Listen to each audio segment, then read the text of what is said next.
Hello everyone, my name is John Imperial. I'm an architect in Anchorage, Alaska, and today we are going to compare the Magic Keyboard and the Smart Keyboard Folio. I have been testing both keyboards for a week and I just want to share to you guys my thoughts, my recommendation, and my decision regarding which one I decided to keep. I'll be honest, when they first announced the Magic Keyboard, I thought to myself, clearly this is a better product compared to the Smart Folio. After a week of intentionally testing out the Magic Keyboard and the Smart Folio, I wouldn't rule out the Smart Folio just yet. The Smart Keyboard Folio is not a bad keyboard, but for most people, it's not enough to replace their iPads. The lack of a trackpad, the lack of function keys has been an issue for most people. But for me personally, I find it to be more friendly. It's more approachable in a sense that it's a bit more fun and playful and not as serious as the Magic Keyboard could be. You can bring it anywhere, it's light.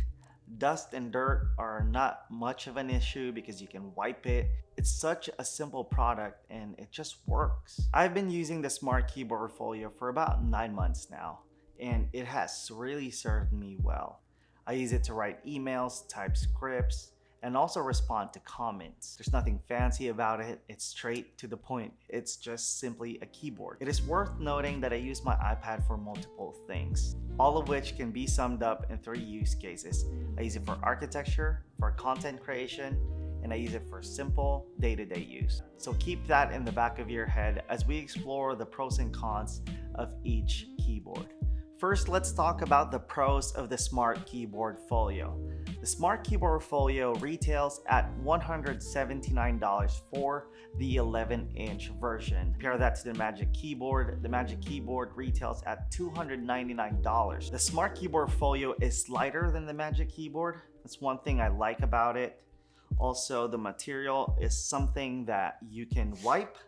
If you spill something on this, it'll be fine. You can just wipe it off easily, no problem. Another thing that I like about the Smart Keyboard Folio is that it encourages you to interact with your iPad. It doesn't have a trackpad, so you're more prone to use your fingers to navigate yourself around your iPad. I like that because I use the iPad more as a secondary tool. I use my iPad more like a tablet than a computer. You get 2 viewing angles with the Smart Keyboard Folio, which is this and this. And to some people, that's more than enough. But for some, that's nowhere near what they want it to be. Now let's move over to the cons of the Smart Keyboard Folio. Some people will say it's not as lappable.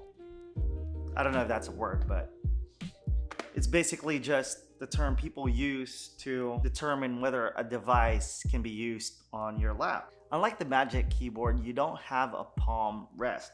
So when you're using the Smart Keyboard Folio, you're mostly using your thumb to keep it in place. Another con is the lack of key travel. And this is very subjective depending on who you talk to. For me personally, I think this is enough.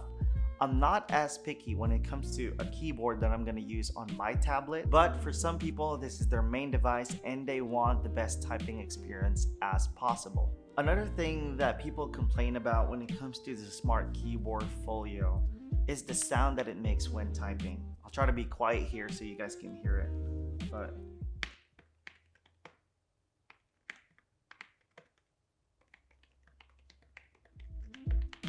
personally, I don't mind the sound of the keyboard. I kind of like it, to be honest. There's something oddly satisfying when I'm typing on this, and I'm probably the only one who feels this way. One obvious missing element to the Smart Keyboard Folio is the trackpad, and this can be a pro depending on how you look at it. Earlier, I mentioned that this encourages you to interact with your iPad because you really have no option but to touch your iPad. When I was switching back and forth between the Magic Keyboard and the Smart Keyboard Folio, I did find myself trying to look for the trackpad, and that can only mean 2 things. One, I'm being forced to rely on the trackpad more than I need to, or 2, the trackpad is just that important. Now let's move over to the Magic Keyboard. The Magic Keyboard retails at $299, which is pretty expensive. The Magic Keyboard comes with the scissor switch keys that you can find in the newer MacBook Pros. It has better key travel than the Smart Keyboard Folio. It has a trackpad, a USB-C pass-through. So if this is your main device, the Magic Keyboard elevates your iPad and makes the experience closer to a laptop. Although you can't use the USB-C pass-through for anything but charging, it's still awesome because it frees up the USB-C that's on your iPad. So if you want to do photo or video editing, or you just simply want to use an external drive and you're needing to charge, that wouldn't be much of an issue. It also comes with a trackpad that's very similar to the Apple laptops. As a Mac user, using the trackpad is very intuitive since they're bringing a lot of the gestures that you can do on the MacBook to this iPad. You can do a 3-finger swipe to go home. You can do 3-finger swipe left and right to switch between apps, and many more. Remember earlier when we were talking about how lappable the Smart Keyboard Folio is? Well, the Magic Keyboard has more space for your palm to rest on. When you're typing, your palm will naturally sit on that space, which anchors the iPad down, making the Magic Keyboard more lappable than the Smart Keyboard Folio. It goes without saying that the typing experience on the Magic Keyboard is better than the Smart Keyboard Folio. The new scissor switch keys are definitely an upgrade, and there's barely any need for you to get yourself comfortable or used to the keyboard. It just feels nice, it feels natural. When I'm working on my 16-inch MacBook Pro and I need to move on this, there's no need for me to recalibrate my fingers and adjust to the typing experience here because it's very, very similar. Also, the Magic Keyboard has backlight keys, so if you're a night owl or you simply love to work in the dark, this will definitely help you press the right buttons. So now to the cons. Do I need to mention it? This keyboard is $300. $300 is a lot of money. Granted, you can find an open box like what I did. I got this for $250. It breaks the price down a little bit, but still, $250 is still a lot of money. Considering you bought the iPad, you're probably getting the Apple Pencil, so buying the Magic Keyboard can easily put someone over budget. Also, the Magic Keyboard is pretty heavy. It's not super heavy by any means, but you can definitely feel it. In certain use cases, it can be uncomfortable to hold. I don't know the exact difference in weight, so I'll put both of the weights right here. Also, if you're not careful, the Magic Keyboard could potentially be not as durable as the Smart Keyboard Folio. Since the keys that you can find on the Magic Keyboard are similar to the MacBooks, you can easily get dirt and dust underneath the keys. That's just something that you should be mindful of. And the last con that I can see from using the Magic Keyboard is how fast it drains the battery. And I'm not sure if this is something Apple can fix through a software update. I hope that it is something that they can fix, but I think that's worth noting. For me personally, I have been working from home, so charging every now and then hasn't been an issue at all. But if you are traveling still, or if you work outside a lot, bring a portable charger with you if you are using the Magic Keyboard. So at the end of the day, there's no such thing as a perfect keyboard. There's pros and cons to both. So no matter which one you choose, you really can't go wrong. So here's my recommendation.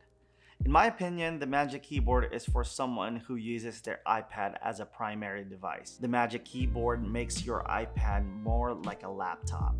The trackpad is nice, and the typing experience is similar to the newer MacBooks. If you use your iPad more as a computer than a tablet, then you can't go wrong with the Magic Keyboard. However, if you are using your iPad more as a secondary device, then you should consider the Smart Keyboard Folio. The Smart Keyboard Folio encourages interaction with the iPad. There's no confusion whether you should use the trackpad or your fingers, and this has happened to me quite a bit. It is lighter, it's cheaper, and it gets the job done. If you don't see yourself typing a lot on the iPad, and if you use your iPad more as a tablet than a computer, then I would suggest that you get the Smart Folio. I do believe that it'll be enough for you. As for me, in the beginning of the video, I told you guys that I have 3 use cases. And 2 out of the 3 use cases, I prefer the Magic Keyboard. As an architect, I draw more than I type. In that use case, I prefer the Smart Keyboard Folio. But unfortunately, as a content creator and as an everyday user, I prefer the Magic Keyboard. As a content creator, I really see the value of the trackpad. It helps me navigate through the iPad a lot better, and I'm really looking forward to see how the keyboard will get integrated into other apps. As an everyday user, I love that I can mount my iPad onto the Magic Keyboard and have that extra inch of lift. This makes watching YouTube, Netflix, and browsing the internet a lot better. Also, the USB-C pass-through is a game changer. The fact that I can plug in an external drive and charge my iPad at the same time will definitely be handy. So let me know in the comments below which one you ended up getting and why. I would love to hear your thought process. If you enjoyed this video, please give it a thumbs up. If you love it, subscribe to the channel. Thank you guys for watching, and I'll see you in the next video.